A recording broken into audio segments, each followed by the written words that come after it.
Hello there everyone, nubkeks here, welcome back to Nub Raids, and today, I'm actually recording pretty early on today. I'm having a lot of fun testing this champion out, and I want to show you guys what I've been working with. I think he's actually really cool, and that champion is none other than the last guaranteed champion we had, right at the start of September.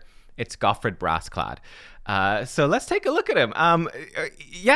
What really appealed to me about him when I was looking at his kit, I was basically sitting down during the CVC and ascending my legendaries that needed to be ascended for points and thinking about where I was going to put my legendary books, who would change my account, what would I be looking to do. And I was very much inspired as well by the 10x for Baron that's on at the moment, because of course I have Baron. But the problem I found with Baron is that he is very squishy. He hits insanely hard, but unfortunately I have no reaction accessories for him. So he literally falls over at a stiff breeze. And that's kind of a problem in the arena, right? If we go up against somebody that can't be crowd controlled, like let's say Leorius, who's very common, that was the issue I was running into. I was doing teams like Kymar in there, but Kymar can't sleep. Kymar, here he is. He can't sleep Leorius, and then Leorius, even with just his A1, is going to absolutely murder Baron without reaction. So what do we do? And in comes Nekhret Brassclad. In he comes, and I think he can be, weirdly, a sort of budget version of two S-tier champions. So you get two different S-tier arena champions, you put them together with worse versions of their base skills, but the fact that he does both actually makes him kind of okay. And you can see we're running him unbooked here to see how he's going to perform unbooked, and we can book him up then after if we want to. What are those skills? Well, being something of a budget Kymar here, he comes in with Concuss, which when booked up is an AoE, 3-turn cooldown, 100% chance to stun. This actually was part of the reason why I overlooked him when he first came out, I think, because he came out very closely following Ragash, who does AoE stun and decreased defense, which is just straight up better, right? But this move, it's not too bad. So compared to Kymar, it's much worse than Kymar in the sense that Kymar does a sleep. Stun is better than sleep, yes, but Kymar also does a buff strip.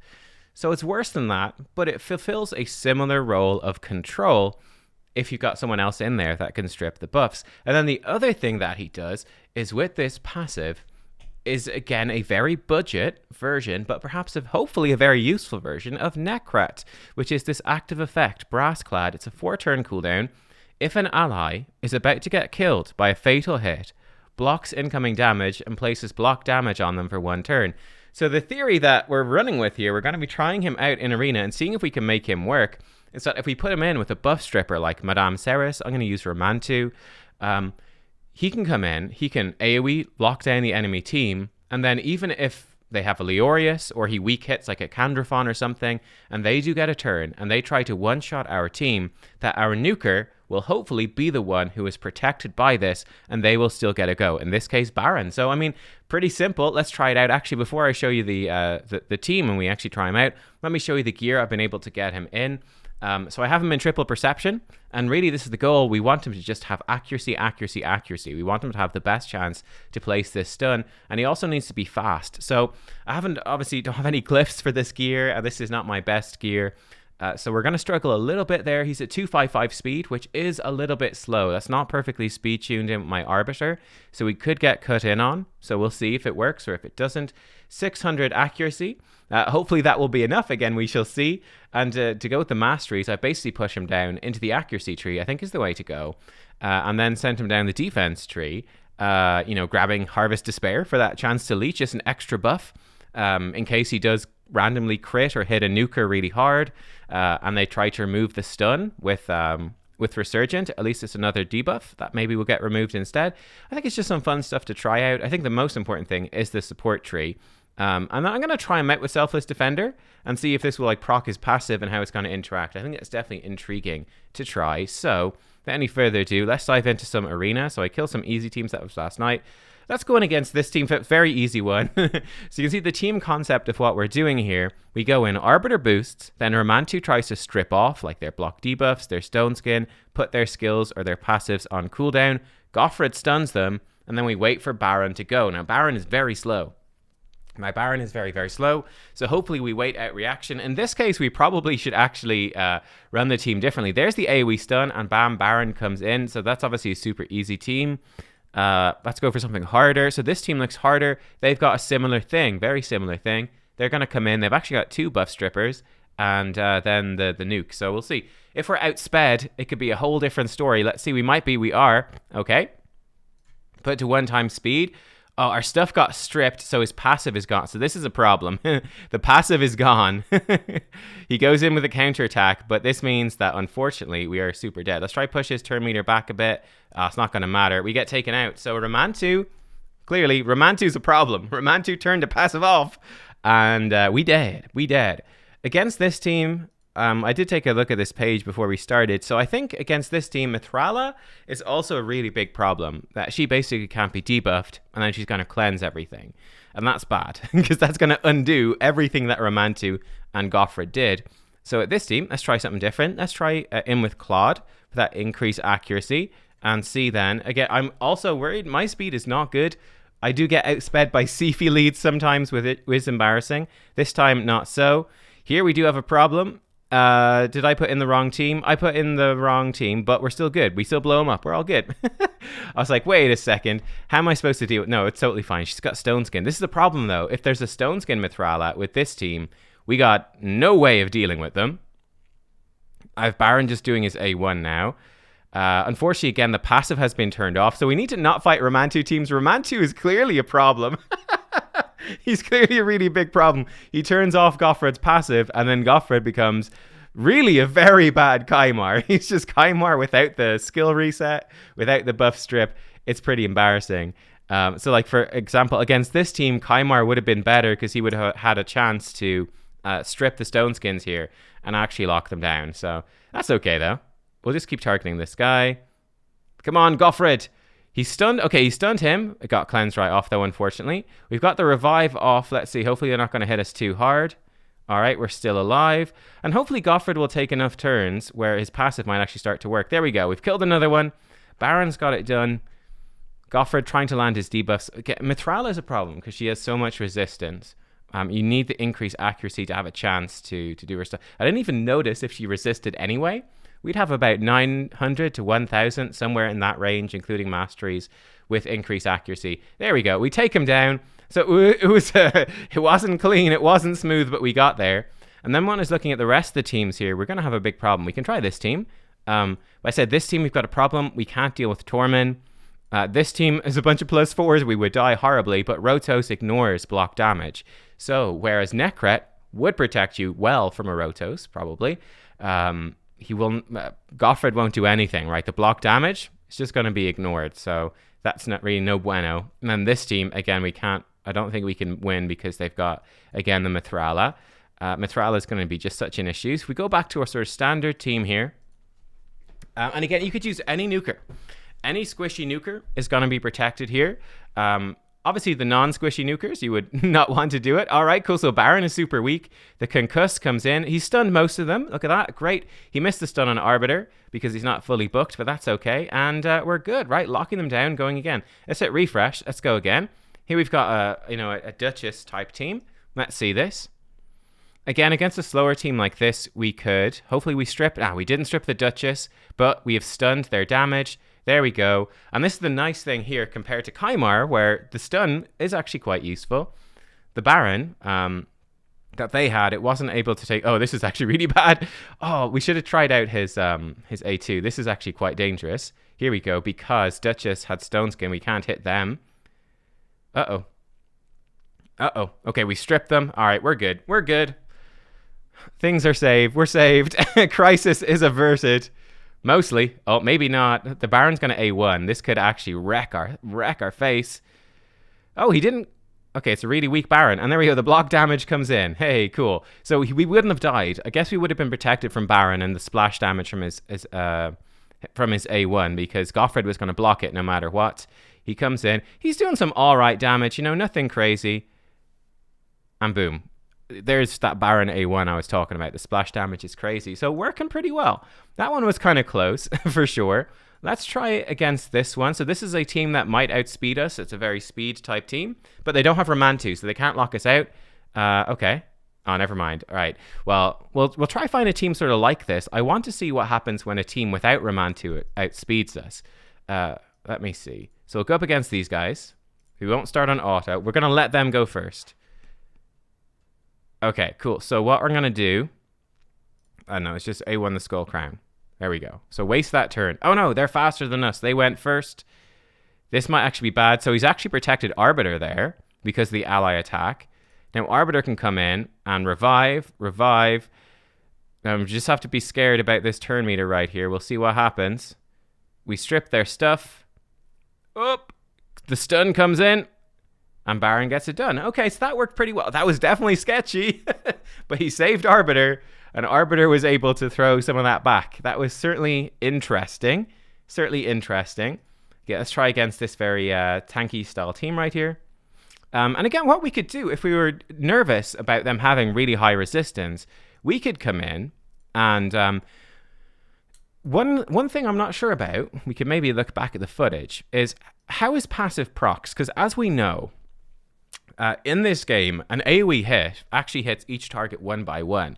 So I believe if, for example, they did an AoE nuke that was going to kill my whole team, that basically Nekhret would protect Arbiter because she's in the first position. If Arbiter wasn't going to die from that hit, he would protect Baron, and then, yeah, so on and so forth. So I do think that the team order probably matters.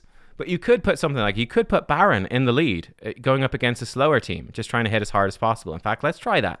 And let's see if that happens. So if we get outsped, let's see if it happens. Here we go.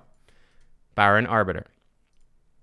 All right, let's see. They've got a speed aura. They've got a Sifi. They could well be faster.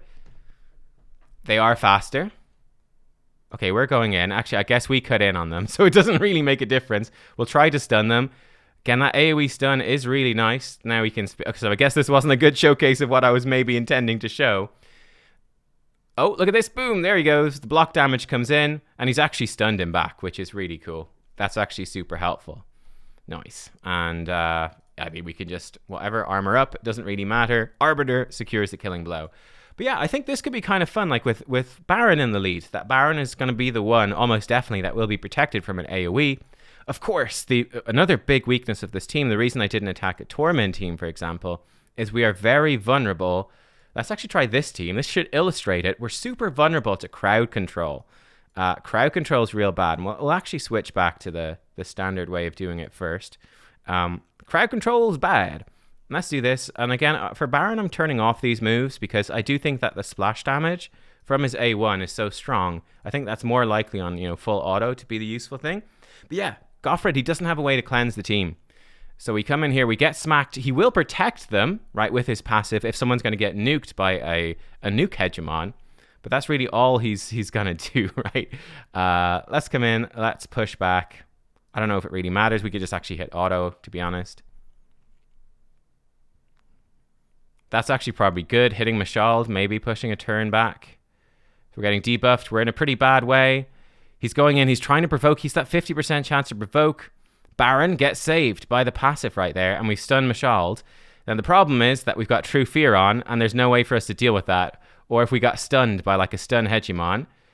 Luckily, we get lucky. The fear doesn't proc. 50-50 roll goes in our favor, and Baron takes them down. So yeah, I think this has hopefully been a pretty fun showcase of like a style of team. Let's go up against this team. Let's actually try it against the Roto. Sure, why not? It's pretty fun, right? Nekhret, I do think he's actually a pretty nifty budget option here. He's really not bad. Oh, wait a second. Yo, whoa. It totally did. What? Am I wrong? Am I misunderstanding? That was Fated Destruction, right? Hang on a minute. He did do this move. Ignores unkillable and block damage. Am I wrong? I'm almost certain. Hang on. Let's see if we can find another Rotos. Get me another Rotos stat. Here's one. Hopefully the Rotos is faster than him. Let's try it out. Let's do our old switcheroo as well. Let's put Baron in the lead. We probably do need increased attack for Baron to kill stuff. Let's put like a, I don't know, let's put like a Yoshi in. He's in stone skin, he's slow. Let's see, I want Rotos to try kill somebody and see if that works. It totally looked like we blocked his thing. Oh, Kandrafon's faster, that's not great. So many buffs go out that Yoshi, actually with about 180 speed, cuts in front. That's kind of hilarious. Let's lock out this stuff, because we can. I want Rotos to hit us. You go hit Kandrafon. Oh, no provoke. Feels bad. Okay, and right there you see the block damage. It did go on Baron. Now Rotos, he's opening with Vitality Plunder anyway. But let's see how this is going to work. I mean, we could try get a couple of burns out, because why not? For fun. And then Baron comes in and actually kills everyone, because it's Baron. Interesting. Okay, so this is going to be apparently pretty difficult to test. Live testing is going to be hard. There's like no Rotos teams here. Wait, here's one. Okay, here's one. Yeah, this looks okay. So what we got to try to do, we got to try to stun Ninja.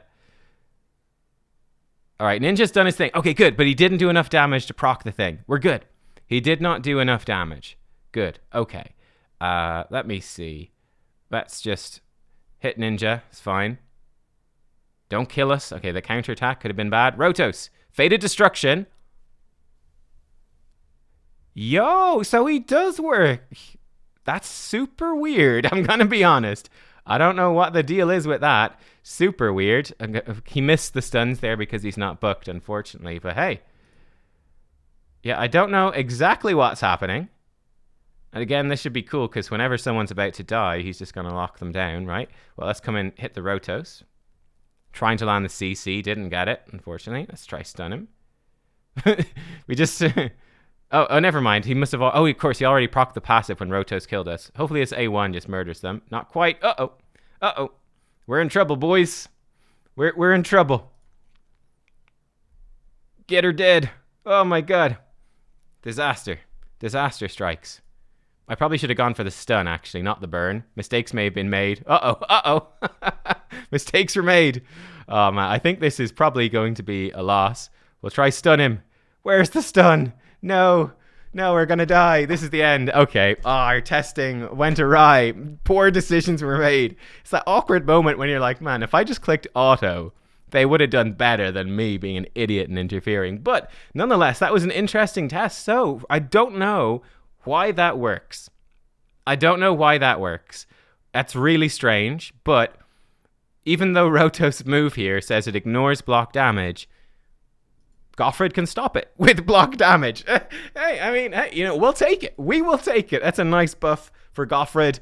Rotos is strong enough, although, Ultimate DK kind of rains in his parade a little bit. But Goffred will absolutely take that.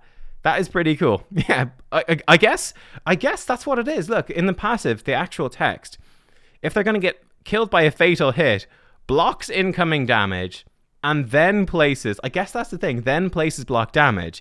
So this blocking incoming damage is not technically block damage. Block incoming damage is not technically block damage. So that's how it works. He just stops the damage, and then he puts in the buff called block damage, officially. And that's why it works against Rotos. That's so silly, but I love it. All right, well, there you go, Goffred. What do I think of this guy? I actually think he's pretty cool. And again, one thing I forgot to mention, and part of why I was doing like the super budget Kymar with super budget Nekhret combo, is that in terms of base stats, like 103 speed on Kymar, 0 accuracy, Goffred's actually super similar. Goffred is 1 speed slower, but he has 10 more accuracy. So probably overall, that's kind of a slight win for Goffred in terms of those base stats. Funny enough, just for being your debuffer in Arena. But yeah, I think he's really interesting. So you compare him to Kymar. You obviously don't have the insane, reset everyone's skills and turn meter boost that Kymar has on his A3. This A3, increase in defense, removing these debuffs is really quite weak. So you lose that, and you lose the buff strip, but you get a stun, and stun is really good. So coming in with an AoE stun is actually quite nice. His A1 is, it's very random, but the 50% chance to provoke, 50% decreased defense is actually pretty decent. It's better than Kymar's A1, I would say.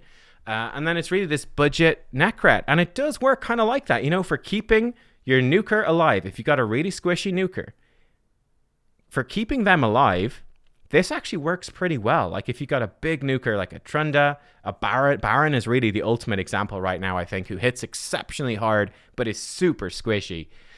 For keeping them alive, it actually does work. So yeah, Goffred, he's really not bad. I actually been pretty impressed with him. I might actually keep using him here. I will consider bucking him out. But yeah, I think in terms of being budget Nekhret plus budget Kymar, put them together for a budget version of two really good skills. I think for fitting into a team, and again, like I said, he does fit really well with something like Romantu or a Madame or Ria, you know, one of those buff strippers. He fits well in there. It's actually not bad. It's really not bad. It's a great passive, and it's a great skill right here. So there you go. Goffred. He works well unbooked as well, as you can see. So you can just go and you can test him out. If you don't like him, strip that gear off, put it back on your Madame or whatever, you know, that high accuracy, high speed gear, whatever you're using. But yeah, I think he's actually pretty cool. He's actually pretty cool. So there we go, guys. That was that. Again, another suggestion I'll just quickly throw in would be something you could do, for example, like right here, that could be really cool, is I do have, I've done videos on Gaius before. I've got a very high speed Gaius. So you could have something like that where, you know, you come in, Claude comes in and he's going to give you that increased accuracy. Then Gaius is going to lay the bombs. Then you follow it up with a stun. Like that could totally work. And basically you can then have what I have. I've got a really fast Gaius. This is like Goffred's gear, but a bit better, right? Gaius's gear. The problem with Gaius is that he's super squishy as well. Goffred would protect him with this so that, hey, Gaius, not in Stone Skin. Most people do run him in Stone Skin, but you know, any sort of big damage dealer like this, you could potentially make it work. I guess, again, the issue with this team is no buff strip, so if they've got block debuffs, you're screwed. If they've got Stone Skin, it's not the end of the world, unless it's a Mithrala, because she can cleanse, but other champions with Stone Skin will die to the bombs. But anyway, there you go, guys. A bunch of ideas. I think he's cool. Thank you for watching. I hope you enjoyed, and I'll see you next time. Bye-bye.